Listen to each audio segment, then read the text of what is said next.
अच्छा, अब हम चल रहे हैं अपनी थर्ड प्रॉब्लम की तरफ।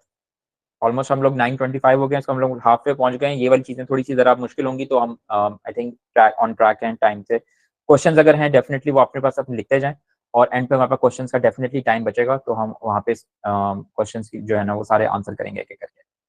अच्छा, एक्सपेंसेस इंक्रीज विद इनकम, ये थर्ड प्रॉब्लम है, जो कि एक बहुत बड़ी प्रॉब्लम है, और ये थर्ड इस हमारी अभी सीक्वेंस में है, लेकिन वैसे ये सबसे टॉप पे थी जब हमने स्टार्ट में देखा था। जितने लोगों ने भी हमारे रजिस्ट्रेशन फॉर्म के अंदर फिल किया था, उसमें 90% लोगों का प्रॉब्लम यही था कि एक्सपेंसेस इंक्रीज विद इनकम।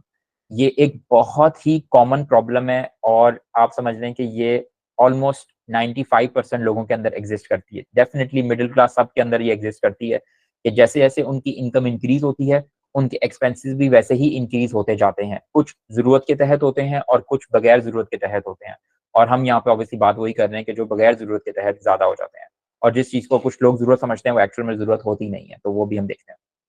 यहाँ पे जो कोट है वो सिंपल है, income is a meaningless number if you have a bad spending habit. अगर आपकी स्पेंडिंग हैबिट बहुत खराब है, तो इनकम जो है वो सिर्फ एक मीनिंगलेस नंबर है। मैं आपको ये बिल्कुल एक फैक्चुअल बात बता रहा हूँ। हमारे क्रिएटेक्स के अंदर 6 लेवल्स हैं। जो लेवल 1 है, that is for people who are earning from 0 to 25,000 rupees per month. तो 0 से 25,000 रुपीज पर मंथ कमाने वाले लेवल 1 में है। और लेवल 6 में रुपीज 5 लाख आई थिंक कमाने वाले लोग हैं। मतलब जो लोग महीने के 5 लाख रुपीज पर मंथ कमाते हैं वो लोग हैं लेवल 6 में, और लेवल 1 में वो लोग हैं जो मंथ के 25,000 रुपीज कमाते हैं। और दोनों के अंदर ये एग्जैक्ट प्रॉब्लम है, और दोनों ही सेविंग्स नहीं कर पा रहे।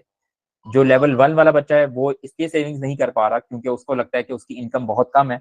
25,000 के अंदर वो सिर्फ अपना फ्यूल कवर कर पा रहा है, और वो कोई सेविंग नहीं कर पा रहा, जो कि शायद बिलीवेबल बात है, और कोई इसमें शायद इतनी बुराई नहीं है। लेकिन जो लेवल 6 में बच्चा बैठा हुआ है, जो 5 लाख पर मंथ कमा रहा है, वो भी यही बात कर रहा है कि सर मेरे पास एंड पे कोई सेविंग्स नहीं बचती। और उसके पास जो आंसर है वो ये है कि सर मैं ट्रैवलिंग नहीं छोड़ सकता, मैं हर महीने मुझे दुबई जाना जरूरी होता है, और मैं जो है वो आज टर्की जा रहा हूँ, अगले साल मैं कहीं जाऊंगा, उससे मतलब उससे मैं अगले महीने कहीं जाऊंगा, उससे अगले महीने कहीं जाऊंगा, तो उसकी भी सेविंग नहीं हो रही। तो प्रॉब्लम ये दोनों में एग्जिस्ट कर रही है। इससे इनकम का कोई ताल्लुक नहीं है, और इनकम इरेलीवेंट हो जाती है। ठीक है, वो बहुत सारे एक्सपीरियंसेस एंजॉय कर रहा है, ठीक है, वो बहुत सारे महंगे एसेट्स ले रहा है, सब कुछ एसेट्स भी नहीं कहूंगा मैं उनको, लाइबिलिटीज कहूंगा। और वो बहुत सारी चीजें बाय कर रहा है, और दिख रहा है ऐसे है कि उसकी लाइफ बहुत अच्छी है, लेकिन एक्चुअल में वो दोनों एक ही जगह पे स्टैंड कर रहे हैं, बिकॉज दोनों की सेविंग्स नहीं है। तो इनकम जो है वो मीनिंगलेस है अगर आपकी स्पेंडिंग हैबिट्स नहीं चेंज होती, और आप अपनी इंक्रीज करते जाते हैं एक्सपेंसेस को इनकम के इंक्रीज के साथ।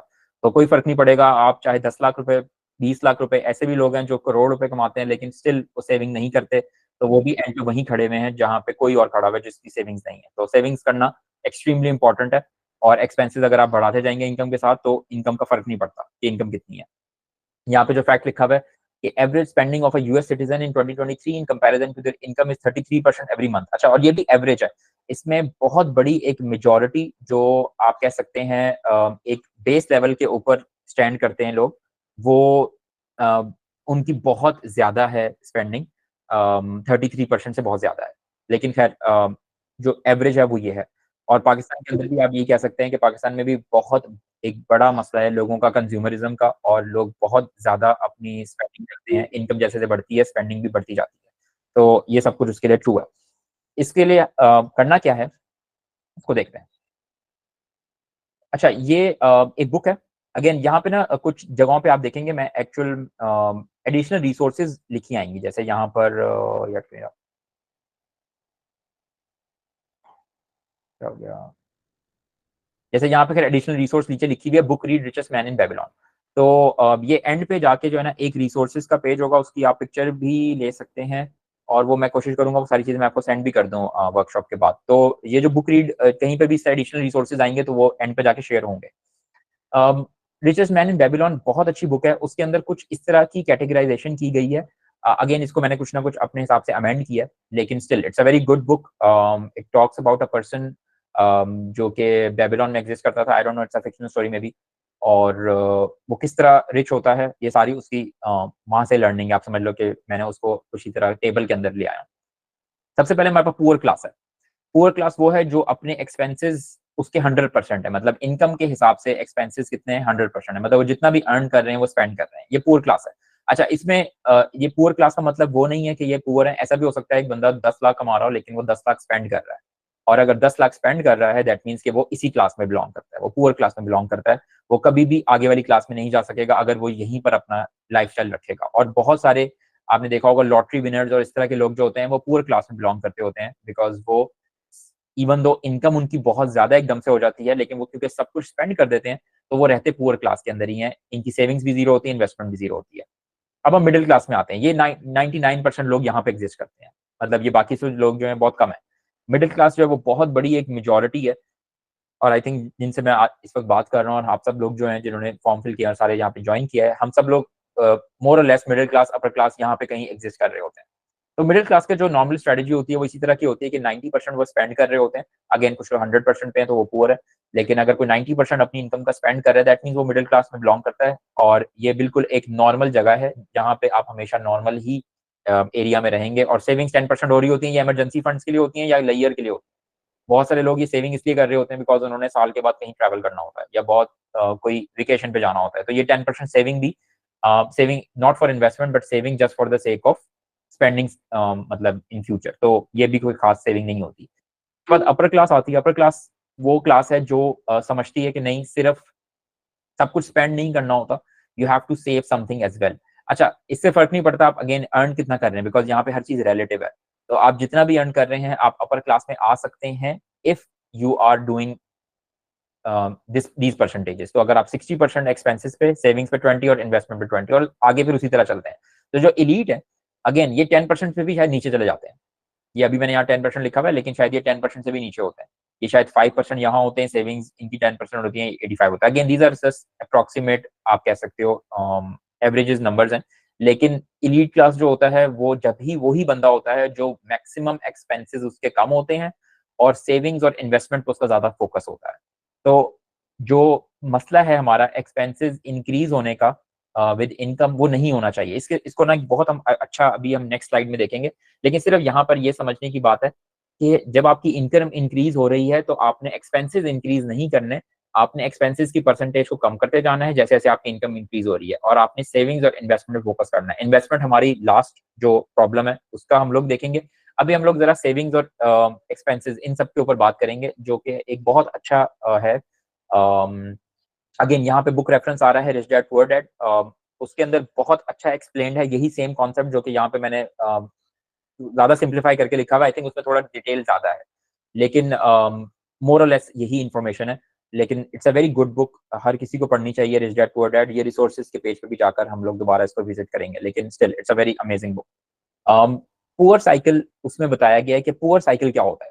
जब किसी भी मिडिल क्लास बंदे की या पुअर क्लास बंदे की इनकम इंक्रीज होती है तो वो करता क्या है, वो दो काम करता है। पहला वो काम ये करता है कि वो अपनी जो, अच्छा यहाँ पे मैं कहीं पे भी ना आप देखेंगे नेसेसरी की बात, चीजें की बात नहीं करूंगा, मतलब नेसेसिटीज की बात नहीं हो रही यहाँ पे, हमेशा नेसेसिटीज से हट के बात हो रही है। नेसेसिटीज पे खर्च करना हमारा फर्ज भी है और हमें जरूरी भी है, लेकिन हम यहाँ नेसेसिटीज की बात नहीं कर रहे, हम हमेशा नेसेसिटीज से बढ़ के जो चीजें उनकी बात करेंगे। तो इनकम अब बढ़ रही है तो सबसे पहले लोग क्या करते हैं, एक्सपेंसेस अपने इंक्रीज कर देते हैं। एक्सपेंसेस किस तरह के इंक्रीज करते हैं, एक्सपेंसेस अपैरल, महंगी चीजें खरीदना शुरू कर देते हैं, महंगे कपड़े खरीदना शुरू कर देते हैं, महंगे जूते खरीदना शुरू कर देते हैं, महंगी वॉचेस खरीदना शुरू कर देते हैं, महंगी महंगी जगहों पे जाना शुरू कर देते हैं। अगेन डाइनिंग आउट भी आ सकता है यहाँ पे वेकेशंस भी आ सकता है, मतलब हर चीज आपको लगेगा उनकी इंक्रीज हो जाती है। उनकी इनकम इंक्रीज होती है तो उनके एक्सपेंसेस इंक्रीज हो जाते हैं, मतलब वो महंगी जगहों पे जाना शुरू हो जाते हैं, महंगे कपड़े पहनना शुरू हो जाते हैं, लेकिन at the end they are not saving anything. अच्छा, कुछ लोग तो इस सर्कल में ही फंसे रहते हैं, कुछ लोग इस सर्कल से कभी बाहर ही नहीं आते। वो इनकम जितनी भी कमाते हैं वो उतने एक्सपेंसेस करते जाते हैं और उनको एंड पे सेविंग कोई नहीं होती, और उनको लग रहा होता है हमारी लाइफ कुछ इसी तरह गुजर जाएगी। एक ये कैटेगरी है। एक कैटेगरी वो है जो ये काम भी कर रही होती है और वो एक और काम भी करती है, वो लाइबिलिटीज पालना शुरू करती है।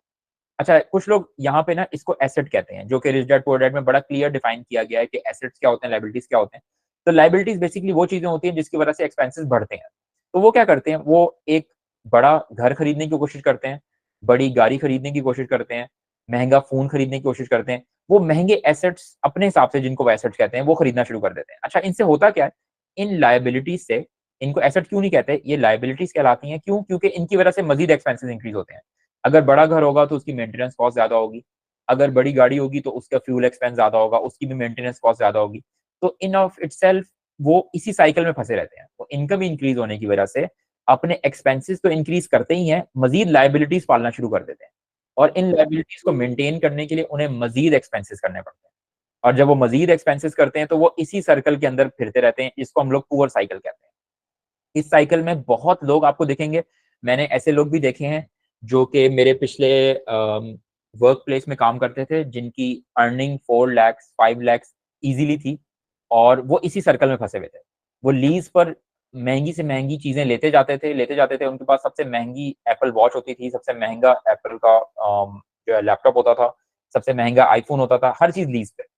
और वो लीज़ की वजह से वो इसी सर्कल में फँसे हुए थे। अब दूर से दिखने वाले को वो बहुत अमीर लगते हैं, लेकिन एक्चुअल में वो लोग अमीर नहीं है। एक्चुअल में वो एक बिल्कुल एक साइकिल में फँसे हुए हैं। अभी हम आगे जाके एक चार्ट देखेंगे जो कि बहुत क्लियर एक्सप्लेन करेगा कि कौन लोग कहाँ एग्ज़िस्ट करते हैं और आपने लोगों की सिर्फ़ लाइफ़स्टाइल की वजह से ये धोखा नहीं खाना कि वो लोग एक्चुअल में रिच हैं या नहीं है, वो रिच नहीं है।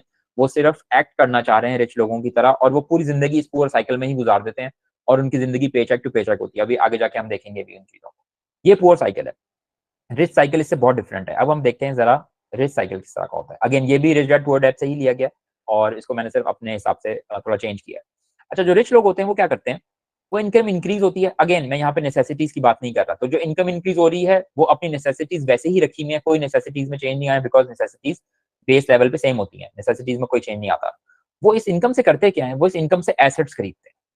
अच्छा, अब एसेट्स कहते किसको हैं? रिच डैड पुअर डैड के अंदर एसेट्स उन चीज़ों को कहा गया जिसकी वज़ह से 2 काम हो। या तो आपके एक्सपेंसेस कम हो या आपकी इनकम ज़्यादा हो। तो मैंने यहाँ पे एग्ज़ाम्पल दी हुई है म्यूचुअल फंड्स। म्यूचुअल फंड एक ऐसा एसेट है जिसकी वज़ह से आपकी इन्वेस्टमेंट इनकम आना शुरू होगी। तो वो इनकम इंक्रीज़ होने से एसेट खरीद रहे हैं। वो म्यूचुअल फंड्स में इन्वेस्ट कर रहे हैं। उन इस म्यूचुअल फंड्स में इन्वेस्ट करने से क्या होगा? उनकी इन्वेस्टमेंट इनकम इंक्रीज़ होगी। इसका मतलब है अब वो सिर्फ़ अपनी हार्ड अर्न्ड इनकम पे रिलाई नहीं कर रहे, उनके पास इन्वेस्टमेंट इनकम भी आना शुरू हो गई है। तो ये अपनी इनकम उन्होंने बढ़ाई है। ये इस साइकिल के अंदर एक चीज़ है एसेट से। दूसरा एसेट का तरीका ये होता है कि वो सोलर एनर्जी सिस्टम्स जो है वो बाय करते हैं।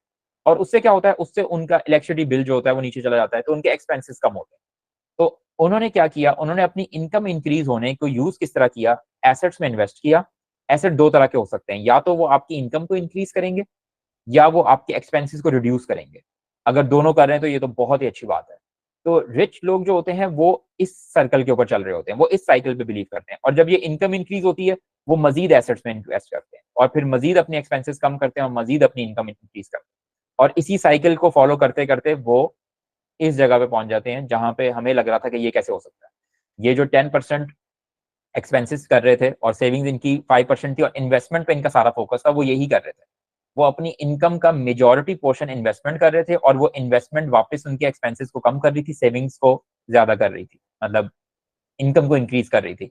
और वो साइकिल चलता जाता है और देखते ही देखते वो लोग बहुत ज़्यादा ऊपर चले जाते हैं और ये पुअर साइकिल वाले लोग जो होते हैं, ये अपनी साइकिल में ही फँसे रहते हैं। तो ये एक बहुत, आप समझ लें, बिल्कुल एक ब्रेक थ्रू चीज़ है कि जो मैंने जब पढ़ी थी तो मुझे भी उस वक़्त समझ नहीं आई थी, लेकिन अब मुझे बहुत अच्छी समझ आई है कि रिच डैड पुअर डैड के अंदर समझाया क्या गया है, रिच लोग एसेट्स बनाते कैसे हैं और वो भी स्टार्ट वहीं से करते हैं। जो even richest man in Babylon है ना, उसमें भी लेसन यही है कि 3-4 दोस्त होते हैं, उन सबकी इनकम बिल्कुल सेम होती है। लेकिन 10 साल के बाद एक बिल्कुल कहीं और होता है और बाकी सब वहीं पर होते हैं। तो उसमें भी यही कॉन्सेप्ट है कि वो जो बाकी लोग होते हैं वो पुअर साइकिल के अंदर फँसे रहते हैं, उसी इनकम के साथ, और रिच साइकिल वाला जो होता है वो रिच साइकिल को क्योंकि फॉलो कर रहा होता है तो वो उनसे बहुत ज़्यादा ऊपर चला जाता है।